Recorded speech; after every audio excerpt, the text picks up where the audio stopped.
Apartment ನಿರ್ವಹಣೆಗೆ ಹೊಸ ಕಾನೂನು ಜಾರಿಗೆ ಬರಲಿದೆ. ಹೊಸ ಕಾನೂನು ತರೋಕೆ ರಾಜ್ಯ ಸರ್ಕಾರ ಸಕಲ ಸಿದ್ಧತೆಯನ್ನು ನಡೆಸ್ತಾ ಇದೆ.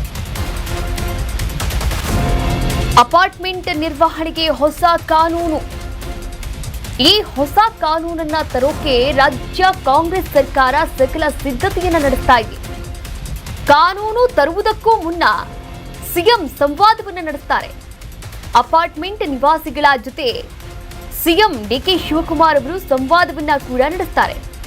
ನಾಳೆ ಅಪಾರ್ಟ್ಮೆಂಟ್ ನಿವಾಸಿಗಳ ಜೊತೆ ಡಿಕೆ ಸಂವಾದವನ್ನ ನಡೆಸಿದ್ದು, ಅಪಾರ್ಟ್ಮೆಂಟ್ ನಿವಾಸಿಗಳ ಸಮಸ್ಯೆ ಏನಿದೆ ಆ ಸಮಸ್ಯೆಗಳನ್ನ ಆಲಿಸಲಿದ್ದಾರೆ. ನಾಳೆ ನೆಹರು ತಾರಾಲಯದಲ್ಲಿ ಕಾರ್ಯಕ್ರಮ ಇದೆ. ಸಭೆಯಲ್ಲಿ ಡಾಕ್ಟರ್ ಜಿ ಪರಮೇಶ್ವರ್, ಕೃಷ್ಣ ಬೈರೇಗೌಡ ಅವರು ಭಾಗಿಯಾಗ್ತಾ ಇದ್ದಾರೆ. ಪ್ರತಿಯೊಬ್ಬರೂ ನಿಮ್ಮ ಸಮಸ್ಯೆಯನ್ನ ಹೇಳಿ ಅಂತ ಕೃಷ್ಣ ಬೈರೇಗೌಡ ಅವರು ಕರೆ ಕೊಟ್ಟಿದ್ದಾರೆ. ನೋಡಿ, ನಾಳೆ ಅಪಾರ್ಟ್ಮೆಂಟ್ ನಿವಾಸಿಗಳ ಜೊತೆ ಡಿಕೆ ಶಿವಕುಮಾರ್ ಅವರು ಸಂವಾದವನ್ನು ಕೂಡ ನಡೆಸ್ತಾ ಇದ್ದಾರೆ. ನೆಹರು ತಾರಾಲಯದಲ್ಲಿ ಒಂದು ಕಾರ್ಯಕ್ರಮವನ್ನು ಕೂಡ ಆಯೋಜನೆ ಮಾಡಿಕೊಳ್ಳಲಾಗಿದೆ. ಈ ಸಭೆಯಲ್ಲಿ ಡಾಕ್ಟರ್ ಜಿ ಪರಮೇಶ್ವರ್ ಅವರು ಅಂದರೆ ಡಿಸಿಎಂ, ಇನ್ನು ಕೃಷ್ಣ ಬೈರೇಗೌಡ ಅವರು ಕೂಡ ಭಾಗಿಯಾಗ್ತಾ ಇದ್ದಾರೆ.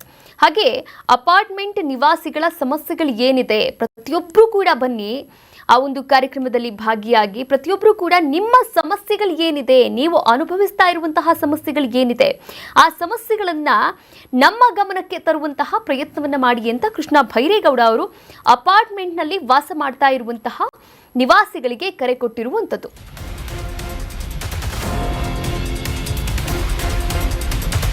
ಅಪಾರ್ಟ್ಮೆಂಟ್ ವಿಧೇಯಕಕ್ಕೆ ಶೀಘ್ರ ಅಂತಿಮ ಒಂದು ರೂಪವನ್ನ ಕೊಡಲಾಗುತ್ತೆ. ಅಪಾರ್ಟ್ಮೆಂಟ್ ನಿವಾಸಿಗಳೊಂದಿಗೆ ಸರ್ಕಾರ ಸಂವಾದವನ್ನ ಕೂಡ ನಡೆಸುತ್ತೆ. ಸಿಎಂ ಡಿಕೆ, ಡಿಸಿಎಂ ಸಚಿವರ ಸಮ್ಮುಖದಲ್ಲಿ ಸಂವಾದವನ್ನ ನಡೆಸಲಾಗುತ್ತೆ. ಗಾರ್ಬೇಜ್ ಸಮಸ್ಯೆ ಮತ್ತು ಕಾರ್ ಪಾರ್ಕಿಂಗ್ ಸಮಸ್ಯೆ ಸೇರಿದಂತೆ ಹಲವಾರು ಸಮಸ್ಯೆಗಳ ಬಗ್ಗೆ ನಾಳೆ ಸಂವಾದವನ್ನ ಕೂಡ ನಡೆಸಲಾಗುತ್ತೆ. ಅದರ ಜೊತೆಗೆ ನಿರ್ವಹಣಾ ಶುಲ್ಕ ವಸೂಲಿಗೆ ಕಾನೂನುಬದ್ಧ ವ್ಯವಸ್ಥೆಯನ್ನ ಕೂಡ ಮಾಡಿಕೊಡಲಾಗುತ್ತೆ. ಅಪಾರ್ಟ್ಮೆಂಟ್ ನಿವಾಸಿಗಳು ಒಂದಷ್ಟು ಸಮಸ್ಯೆಗಳನ್ನು ಅನುಭವಿಸ್ತಾ ಇದ್ದಾರೆ. ಅದರಲ್ಲಿ ಪ್ರಮುಖವಾದಂತಹ ಸಮಸ್ಯೆ ಅಂತಂದ್ರೆ ಗಾರ್ಬೇಜ್ ಸಮಸ್ಯೆ ಆಗಿರ್ಬೋದು, ಕಾರ್ ಪಾರ್ಕಿಂಗ್ ಸಮಸ್ಯೆ ಆಗಿರ್ಬೋದು.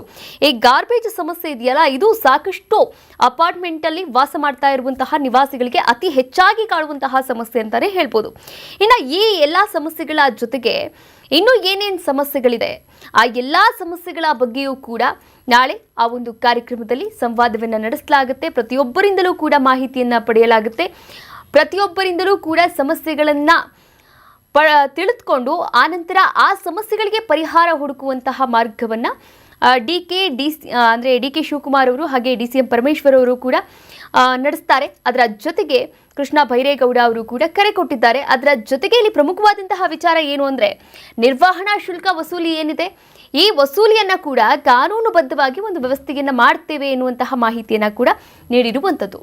ಬಹಳ ವರ್ಷಗಳಿಂದ ಬೆಂಗಳೂರಿನ ಅಪಾರ್ಟ್ಮೆಂಟ್ ಮಾಲೀಕರು ಅಪಾರ್ಟ್ಮೆಂಟ್ ನ ಮಾಲೀಕತ್ವ ಮತ್ತು ನಿರ್ವಹಣೆ, ಓನರ್ಶಿಪ್ ಮತ್ತು ಮ್ಯಾನೇಜ್ಮೆಂಟ್ ಇದಕ್ಕೆ ಸಂಬಂಧಿಸಿದ ಹಾಗೆ ಹೊಸ ಸುಧಾರಿತ ಕಾನೂನನ್ನ ತರಬೇಕು ಅಂತ ಒತ್ತಾಯ ಮಾಡ್ತಾ ಬಂದಿದ್ದಾರೆ. ನಮ್ಮ ಸರ್ಕಾರ ಅವರ ಒತ್ತಾಯವನ್ನ ಗಮನಕ್ಕೆ ತೆಗೆದುಕೊಂಡಿದೆ. ಈ ಹಿನ್ನೆಲೆಯಲ್ಲಿ ಮಾನ್ಯ ಮುಖ್ಯಮಂತ್ರಿಗಳಾದಂತ ಶ್ರೀ ಡಿ ಕೆ ಶಿವಕುಮಾರ್ ಅವರ ಸೂಚನೆಯಂತೆ ಒಂದು ಹೊಸ ಕಾನೂನನ್ನು ಕೂಡ ನಾವು ತಯಾರು ಮಾಡಿದ್ದೇವೆ. ಈ ಕಾನೂನನ್ನ ನಾವು ಜಾರಿ ಮಾಡೋದಕ್ಕೆ ಮೊದಲು, ವಿಧಾನ ಮಂಡಲಕ್ಕೆ ಮಂಡಿಸೋದಕ್ಕೆ ಮೊದಲು ಇದಕ್ಕೆ ಸಂಬಂಧಪಟ್ಟಂತಹ ಸ್ಟೇಕ್ ಹೋಲ್ಡರ್ಸ್ ಜೊತೆಗೆ ಅವರ ಅಭಿಪ್ರಾಯ ಸಂಗ್ರಹಣೆಗಾಗಿ ಈ ಬುಧವಾರ ಜುಲೈ 15ನೇ ತಾರೀಕು 11 ಗಂಟೆಗೆ ಬೆಂಗಳೂರಿನಲ್ಲಿರುವಂತಹ ಜವಾಹರ್ಲಾಲ್ ನೆಹರು ಪ್ಲಾನೆಟೇರಿಯಂನ ಸಭಾಭವನದಲ್ಲಿ ಒಂದು ಸಮಾಲೋಚನಾ ಸಭೆಯನ್ನ ಹಮ್ಮಿಕೊಂಡಿದ್ದೇವೆ. ನಿಮಗೆ ಇದರ ಬಗ್ಗೆ ಏನಾದರೂ ಸಲಹೆ, ಸೂಚನೆ, ಅಭಿಪ್ರಾಯ ನೀಡುವಂತದ್ದು ಇದ್ದರೆ ಈ ಸಭೆಯಲ್ಲಿ ಭಾಗವಹಿಸಿ ತಮ್ಮ ಅಭಿಪ್ರಾಯವನ್ನ ಹಂಚಿಕೊಳ್ಳಬೇಕಾಗಿ ಇದರ ಮುಖಾಂತರ ಕೋರುತ್ತಿದ್ದೇನೆ. ಮಾನ್ಯ ಮುಖ್ಯಮಂತ್ರಿಗಳು ಸಹ ಈ ಸಮಾಲೋಚನಾ ಸಭೆಯಲ್ಲಿ ಭಾಗವಹಿಸಲಿದ್ದಾರೆ. ತಮ್ಮ ಅಭಿಪ್ರಾಯ ಏನಾದರೂ ಇದ್ರೆ ಈ ಸಭೆಯಲ್ಲಿ ಭಾಗವಹಿಸಿ ನೀಡಬೇಕೆಂದು ತಮ್ಮನ್ನು ನಾನು ಮನವಿ ಮಾಡುತ್ತೇನೆ. ಇದೇ ವಿಚಾರಕ್ಕೆ ಸಂಬಂಧಪಟ್ಟ ಹಾಗೆ ನಮ್ಮ ಪ್ರತಿನಿಧಿ ಕಿರಣ್ ಕಾನ್ಮನೆ ದೂರವಾಣಿ ಸಂಪರ್ಕದ ಮೂಲಕ ಜಾಯಿನ್ ಆಗ್ತಾ ಇದ್ದಾರೆ. ಮತ್ತಷ್ಟು ಅಪ್ಡೇಟ್ಸ್ ಕೂಡ ನೀಡ್ತಾ ಹೋಗ್ತಾರೆ.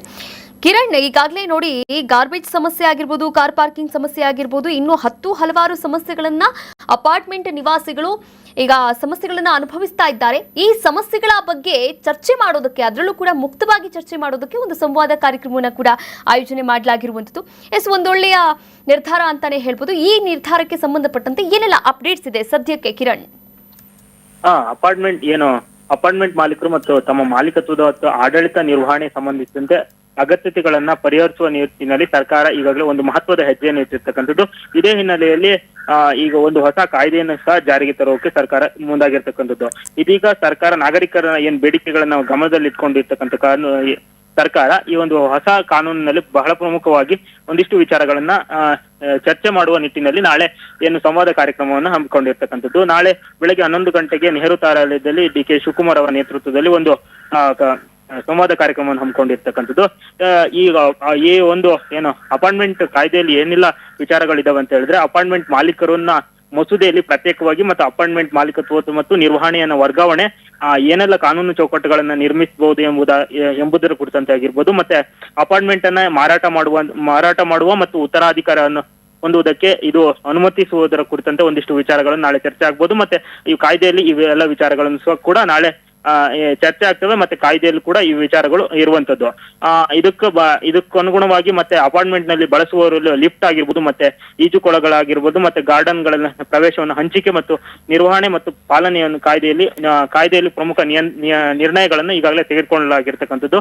ಇದೇ ಹಿನ್ನೆಲೆಯಲ್ಲಿ ನಾಳೆ ಅವರ ಜೊತೆಗೆ ಸಂವಾದ ಕಾರ್ಯಕ್ರಮ ಸಂವಾದ ಆಗುತ್ತೆ. ಸಂವಾದದ ಸಂದರ್ಭದಲ್ಲಿ ಅಪಾರ್ಟ್ಮೆಂಟ್ ಅಸೋಸಿಯೇಷನ್ ಯಾವೆಲ್ಲ ನಿರ್ದೇಶನಗಳನ್ನು ಕೊಡುತ್ತೆ ಅಥವಾ ಅವರು ಕೊಡುವಂತ ಸಲಹೆಗಳ ಆಧಾರದ ಮೇಲೆ ಒಂದು ಕಾಯ್ದೆಯನ್ನು ತರೋದಕ್ಕೆ ಸರ್ಕಾರ ಹೊರಟಿರ್ತಕ್ಕಂಥದ್ದು.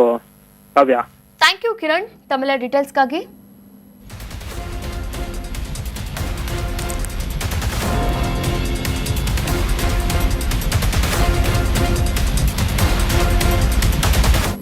ಕರ್ನಾಟಕ ನ್ಯೂಸ್ ಬೀಟ್ ಫಾಲೋ ಮಾಡಿ, ಸಬ್ಸ್ಕ್ರೈಬ್ ಮಾಡಿ